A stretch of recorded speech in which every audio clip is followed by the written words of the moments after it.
தொலைக்காட்சியின் நகர்வள பகுதி. செய்திகளை வாசிப்பது மலைகளின் அரசி உங்கள் நீலமலை அன்பில்.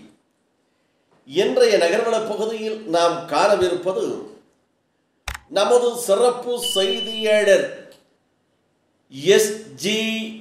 நிக்கோலஸ் அவர்கள் உதகை பகுதியிலே இருந்து அருமையான ஒரு தகவலை தந்திருக்கிறார். நீலகிரி மாவட்டம் சிறப்பான ஒரு மாவட்டம். எங்கு பார்த்தாலும் சோலைகளும் மலர்களும் பூங்காக்களும் இயற்கை எழில்கொண்ட காட்சி தரும் பேருந்து நிலையமும் உதகையில் பல ஆண்டுகளுக்கு முன்பாக கட்டப்பட்ட தினசரி சந்தை மார்க்கெட் சேரிங் கிராஸ், அரசினர் தோட்டம் தொடபட்டா, படகு இல்லம், ரோஜா பூங்கா என பல்வேறு சிறப்பு அம்சங்களை கொண்ட நீலகிரி மாவட்டம் ஒரு தனி அழகு. தமிழகத்தினுடைய முதல்வர் மாண்புமிகு முத்துவேல் கருணாநிதி ஸ்டாலின் என்று சொல்லக்கூடிய மகத்தான மனிதர் தளபதி அவர்கள் கூட நீலகிரி சுற்றுப்பயணம் சென்று வந்திருந்த போது கூட ஒரு வார்த்தை அழகாக சொன்னார். நீலகிரி மாவட்டத்திற்கு வருகை தருகின்ற மக்கள் உடலும் குளிர்ந்து, நீலகிரி மாவட்டத்துக்கு வருகின்ற மக்கள் உடலும் குளிர்ந்து உள்ளமும் குளிர்ந்து செல்வார்கள். அப்படிப்பட்ட ஒரு சிறப்பான மாவட்டம் என்று அவர் சொல்வதை கேளுங்கள். ஊட்டிக்கு யார் வந்தாலும் உடலும் மனமும் குளிர்ந்துதான் திரும்பி போவாங்க. இப்படிப்பட்ட சிறப்பு நிறைந்த இந்த மாவட்டத்தில் மைய நூலகம், அந்த மைய நூலகத்தை தான் நாம் பார்க்கவிருக்கிறோம்.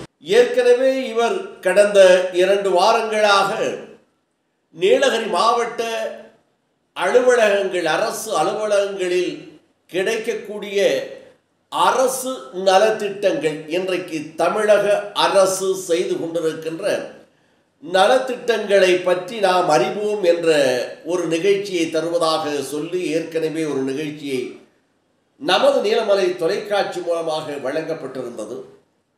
இன்றைக்கு நீலகிரி மாவட்டத்தில் மைய நூலகமாக இருக்கின்ற நூலகத்தை பற்றியும், இந்த நூலகம் எவ்வளவு பறந்து விரிந்து இருக்கிறது என்பதை, அந்த நூலகத்தை எடுத்து அந்த நூலகத்தில் தான் எத்தனை அறிவு சார்ந்த அறிஞர்கள் எழுதிய நூல்கள், புத்தகங்கள் இருக்கிறது. இந்த நீலகிரி மாவட்டம் உதகை மைய நூலகத்தினுடைய நூலகராக இருக்கின்ற ஈரா ரவி அவர்களையும் நேரடியாக சந்தித்து அவரோடும் இந்த நூலகத்தை பற்றி, இந்த நூலகத்தில் புத்தகங்கள், அறிவு சார்ந்த புத்தகங்கள், விஞ்ஞானத்தை சார்ந்த புத்தகங்கள், கதை புத்தகங்கள், வரலாற்று புத்தகங்கள் என்று இருப்பதை பற்றி தெளிவாக கேட்டறிந்தார். அதை ஒரு சிறப்பு பார்வையாக இன்றைக்கு நாம் நகர்வள பகுதியிலே பார்க்கவிருக்கிறோம்.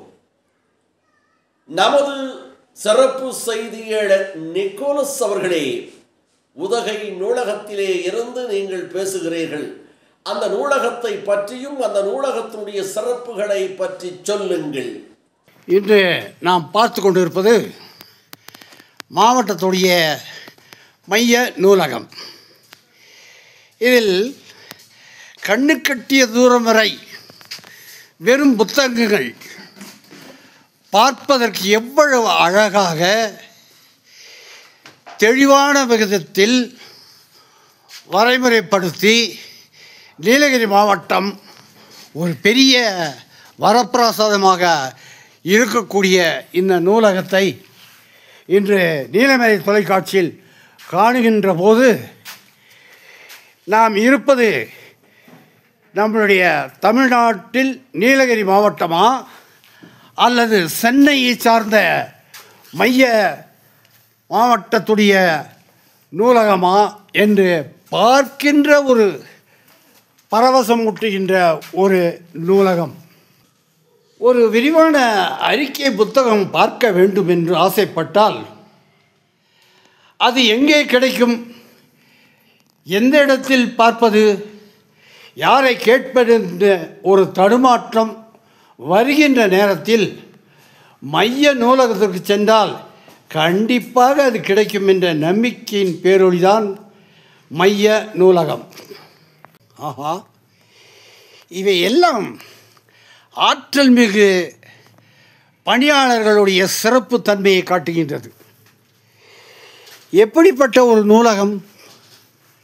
நீலகிரி மாவட்டத்தில் கண்கொள்ளா காட்சியாக காண்கின்ற புத்தக வடிவங்கள். சட்ட வல்லுநர்கள் தங்கள் அலுவலகத்தில் சட்ட புத்தகங்களை வைத்திருக்கின்றார்களோ இல்லையோ, ஆனால் அவர்களுக்கெல்லாம் தேவைப்படுகின்ற சட்ட வல்ல புத்தகங்கள் இங்கே பார்ப்பதற்கு நம்மை ஆழ்ந்த சிந்தனையில் உருவாக்குகிறது. 2025 ஜூன் 3 செம்மொழி நாள் விழா கொண்டாட்டம் தமிழ்நாடு முழுசும் வெகு சிறப்பாக கொண்டாடியது. இந்த விழாவை சிறக்க நம்மளுடைய அமைப்புகளின் சார்பில், சமூக பணியின் சார்பில் வாரம் ஒரு முறை ஞாயிற்றுக்கிழமை இரவு 8 மணி முதல் 9 மணி வரை நீலமலை தொலைக்காட்சியில் அரசு துறை விவரங்கள் அறிந்து கொள்ளும் வகையில் புதிய நிகழ்ச்சியாக அரசுக்குடைய ஆக்க பணிகள் பொதுமக்களுக்கு சென்றடைய வேண்டும். அவர்கள் இருக்கக்கூடிய இடத்திலிருந்து தங்களுடைய தேவைகளை தெரிந்து கொள்ள வேண்டும். யாரை அணுகினால் எவ்வாறு நமக்கு நலத்திட்டங்கள், சிறப்பு திட்டங்கள், அரசு அறிவிக்கும் திட்டங்கள் எல்லாம் நமக்கு கிடைக்கக்கூடிய வாய்ப்பை ஏற்படுத்தி தருகின்ற நீலமலை தொலைக்காட்சி ஒரு புதிய திட்டத்தை தொடங்கி இருக்கின்றது. அரசு துறை அதிகாரிகளை சந்தித்து நீங்கள் தாங்களை சார்ந்தவர்களுக்கு எப்படி ஆக்கப்பணிகளை செய்கிறீர்கள் என்று கேட்டு இன்றைய தினமானது எத்தனையோ அமைப்புகள் அரசு துறைகளை நாங்கள் சந்தித்து பேசியிருந்தால் கூட மைய நூலகம், மாவட்ட மைய நூலகத்தினுடைய சிறப்பு பிரதிநிதி மாவட்ட நூலகர் தாப்பியர் ரவி அவர்கள் இந்த விழா மேடையில் அமர்ந்திருக்கின்றார். நூல் வெளியீட்டு விழா இனிய இதய ஒளி என்ற ஒரு நிகழ்ச்சியை தொடங்கி அருள் பாரதி பிகாம் அவர்களுக்கு இங்கே ஒரு சிறப்பு நிகழ்ச்சி நடைபெற்றது. மாவட்ட வருவாய் அலுவலர் எப்பொழுதுமே இன்முகத்துக்கு சொந்தக்காரர். மாவட்ட ஆட்சியர் அலுவலகத்தில் வந்து மனு கொடுக்க வருகின்றவர்களை பார்த்து அடையாளம் கொண்டு நீங்கள் சென்ற முறை வந்தவர் தானே, உங்கள் வேலை முடியவில்லையா என்று கேட்கக்கூடிய ஒரு ஆற்றல் மிகு மனிதன் இங்கே லைப்ரரியுடைய உறுப்பினராக இருந்து ஆக்கப்பணிகள் செய்து வருகின்றார். இந்த வெளியீட்டு விழாவில் சிறந்து நிறைய நிகழ்ச்சிகளை நாம் செய்து வந்திருக்கின்றோம் என்பதை கூறுவதற்கு நம்முடைய தாப்பி ரவி அவர்கள் மாவட்ட நூலகர் அவர்களை அறிமுகம் செய்கின்றேன். நீலமலை தொலைக்காட்சி நேயர்கள் அனைவருக்கும் வணக்கம். ஐயா அவர்கள் இந்த நூலகம் தொலைக்காட்சியிலே சென்றடைய வேண்டும், இந்த நூலகத்திலே எப்படிப்பட்ட பணிகள் நடைபெற்றுக் கொண்டிருக்கிறது என்று சொல்லும்போது, இந்த மாவட்ட மைய நூலகமானது 1953ஆம் ஆண்டிலிருந்து இந்த உதகையிலே சிறப்பாக செயல்பட்டு வருகிறது. இங்கே இந்த நூலகம் பொது மக்களுக்காக, வாசகர்களுக்காக காலை 8 மணி முதல் இரவு 8 மணி வரை 12 மணி நேரம் இந்த நூலகத்தின் கதவு திறந்து கொண்டிருக்கிறது. அதே போல 1,81,000 புத்தகங்கள் இந்த நூலகத்திலே வாசகர்களுக்காக உள்ளது. அதே போல 230க்கு மேல் தினசரி, வார, மாத இதழ்கள் இந்த நூலகத்திலே தரப்பட்டு வருகிறது. இங்கே பறந்து விரிந்த நூலகம். இந்த நூலகத்தில் பருவ வெளியீடு பிரிவு, குறிப்புதவும் பிரிவு, நூல் இரவல் பிரிவு, பார்வையற்றோருக்கான புத்தகம் வாசிக்கக்கூடிய ஒரு பிரிவு, கணினி பிரிவு, போட்டித் தேர்வு எழுதுவதற்கு மாணவர்களுக்கான பிரிவு, அதே போல சிறப்பு நூலகமாக பழங்குடியினர் பகுதி கூட இந்த நூலகத்தில் செயல்பட்டு கொண்டிருக்கிறது. இந்த போட்டித் தேர்வு பிரிவில் இன்னைக்கு இப்போ குரூப் 4 எக்ஸாம் இப்போ வரப்போகுது, ஜூலை மாதம் வரப்போகுது. அதுக்கு நிறைய மாணவர்கள் அவங்களை தேர்வுக்கு தயாராக கொண்டிருக்கிறார்கள். இப்படி இந்த நூலகமானது செயல்பட்டு கொண்டிருக்கிறது. இந்த நூலகம் வந்து அரசு நூலகம், தமிழ்நாடு அரசு பொதுநூலத்துறையின் கீழ் செயல்படுகிறது. இந்த நூலகத்தில் ஒரு தனி நபர் அவர் வீட்டுக்கு புத்தகம் கொண்டு போகணும்னா 31 ரூபாய் கட்டணம் கட்டினா போதும். இது வந்து வாழ்நாள் உறுப்பினர். 2 புத்தகம் வேணும்னா 51 ரூபாய் கட்டினா போதுங்க. 3 புத்தகம் எடுத்துட்டு போனோம்னா 61 ரூபாய். இப்போ புதிதாக அரசானது குடும்ப உறுப்பினர் அப்படின்னு சொல்லி 111 ரூபாய் கட்டினா 5 புத்தகங்கள் ஒரு குடும்பத்துக்கு வழங்கலாம்.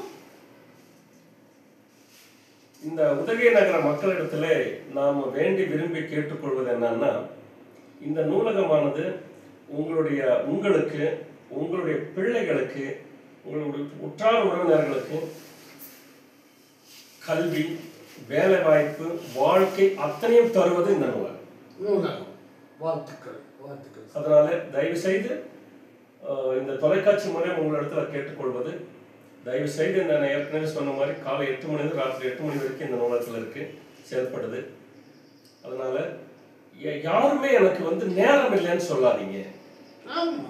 இன்னைக்கு சமுதாயத்துல தனி மனிதன் மாற்றம் தான் சமுதாய மாற்றமா நாளைக்கு மாறும். கண்டிப்பாக அந்த தனி மனித மாற்றத்துக்கு நூலகம் வந்து ரொம்ப ரொம்ப அவசியமானது. ஒவ்வொரு வீட்டிலையும் ஒவ்வொருத்தரும் தனித்தனியா தினசரி 1 மணி நேரம் வாசிப்பு பழக்கம் இருக்கணும். கண்டிப்பா வாசிப்பு. அதனால இந்த வாசிப்பு பழக்கம் தான் சமுதாயத்தை ஒரு மேல் நிலைக்கு கொண்டு போகும். இந்த அறிவு சார்ந்த விஷயங்கள் தான். அதனால யாருமே வந்து எந்த தொழில் செய்யறதா இருந்தாலும் எனக்கு நேரம் இல்லைன்னு சொல்லி நேரத்துக்கு கணக்கு போடாதீங்க. தினசரி 1 மணி நேரமாவது வாசிக்கணும். அதுக்கு இந்த நூலகத்துல வந்து உறுப்பினராகி உங்க வாசிப்பு பழக்கத்தை நீங்க கொடுத்தாதான் உங்க பிள்ளைங்க வந்து அந்த தொடருவாங்க. நிச்சயமா. நம்ம வீடுகள்ல வந்து ஒரு ஆரோக்கியமான சில பழக்க வழக்கங்கள் இருக்கணும்.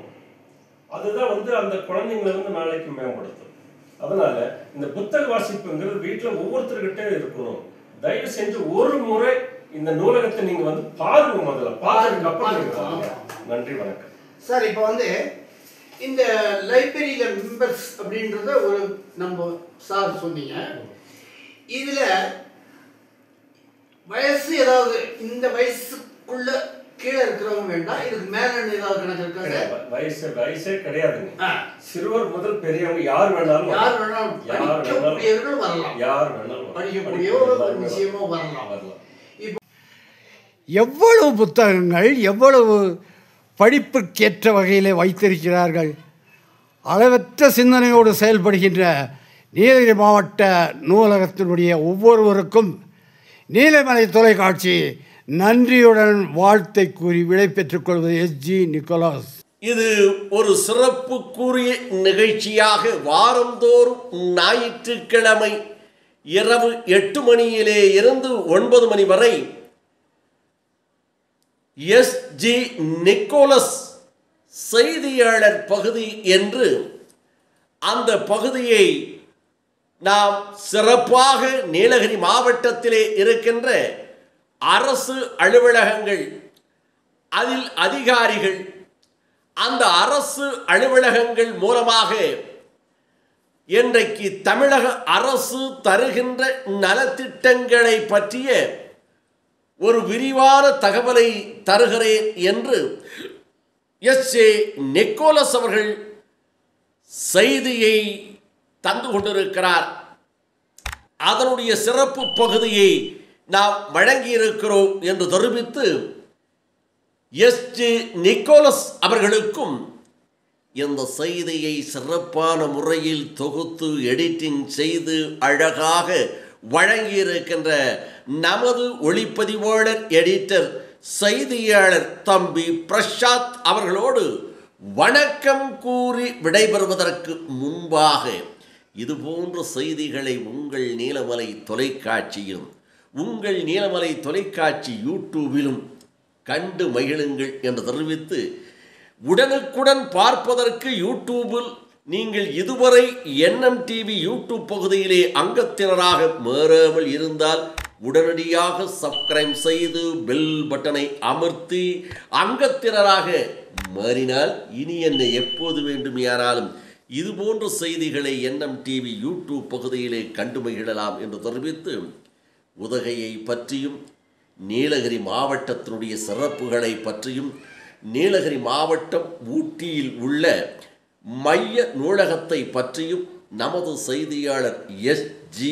நிக்கோலஸோடு இந்த செய்தியை நமது எடிட்டர் திரு பிரசாத் அவர்கள் நானும் இணைந்து வழங்கியிருக்கிறோம். எந்த செய்திகளெல்லாம் எப்படி இருக்கிறது என்ற உங்களுடைய கருத்துக்கள், நமது நீலமலை தொலைக்காட்சி நேயர்களுடைய கருத்துக்கள் இந்த யூடியூப் பகுதியிலே கமாண்ட் பகுதியிலே சென்று கருத்துக்களை பதிவிட்டால் இதுபோன்ற செய்திகளை இன்னும் ஏராளமாக தருவோம் என்று தெரிவித்து வணக்கம் கூறி விடைபெறுவது என்றென்று உங்கள் நீலமலை அன்பில்